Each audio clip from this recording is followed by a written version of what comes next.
Swayam Prabha. Digital India. Educated India.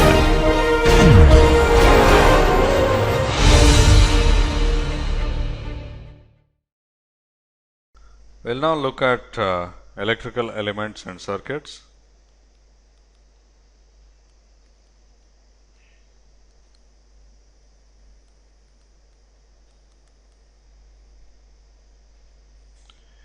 An electrical element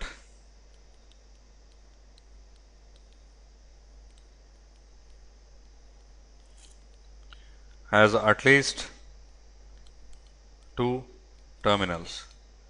And what are terminals? Basically, they are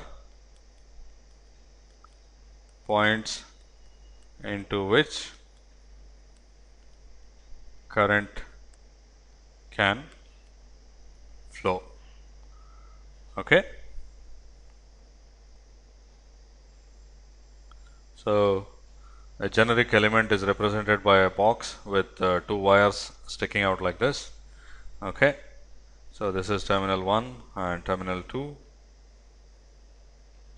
and a current can flow into this terminal, and we measure voltages across any pairs of terminals. In this case, we have only one pair of terminals and we have just a single voltage that can be measured. And the key point is that for us, we will only work with the relationships between V and I, that is V between the terminals and I going through the terminals. Okay, that's good enough for us. We don't need to worry about the internal details. The internal details are required for designing the element, but not for circuit analysis. Okay. Now, of course, we can have electrical elements with more than two terminals. So, we can have an element like this which has three terminals. We can have currents going into all three of them, and we can also measure the voltages between any two of those terminals.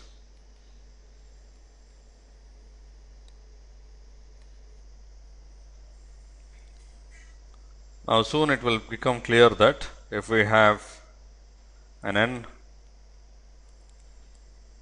terminal element, there are n minus 1 independent voltages and currents. Okay.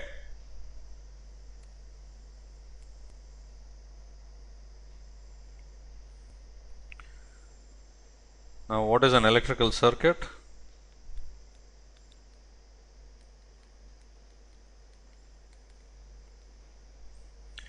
It's basically an interconnection of elements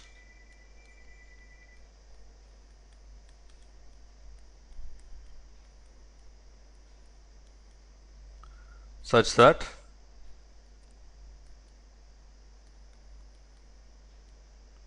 there is at least one loop of elements. I will show this with examples of two terminal elements. Okay. So, we can have some components. Let us not worry about what these components are at the moment. So, we can have a number of components connected here. Okay. A loop is something where you start from a node and you go trace the elements, and somehow or the other you can go through many elements and come back to the same node. And what is a node?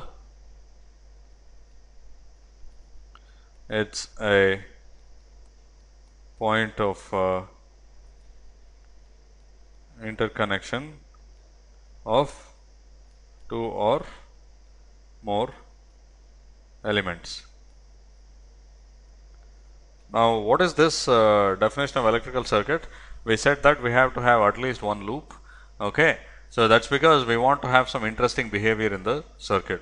That is, if we have a circuit such as this, let me take just a single element. Okay, there is no loop. You will quickly see that the current in this will be 0. Okay, so it is not interesting at all, and it is not just a single element. You can have a number of them chained together. Okay.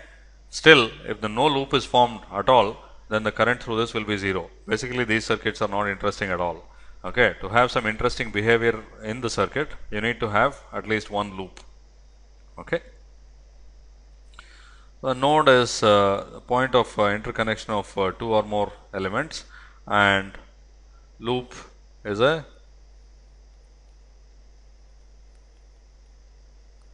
closed path consisting of elements. Okay.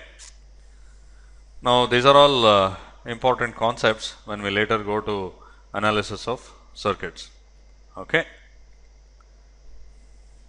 Now, I said the node is a point of interconnection. So, what it means is not necessarily that it's physically drawn as a point. Okay. I could draw it like this. Let me draw a circuit of this type, and as far as we are concerned now, the wires will have no resistance whatsoever. Okay. All our wires are ideal. That means that they are ideal equipotentials and so on. Okay. Now, this whole thing here, which is a point of interconnection of this element, and that element, is a node. Okay. So, this is a node, that is a node, that's a node, and this whole thing is a single node. Okay.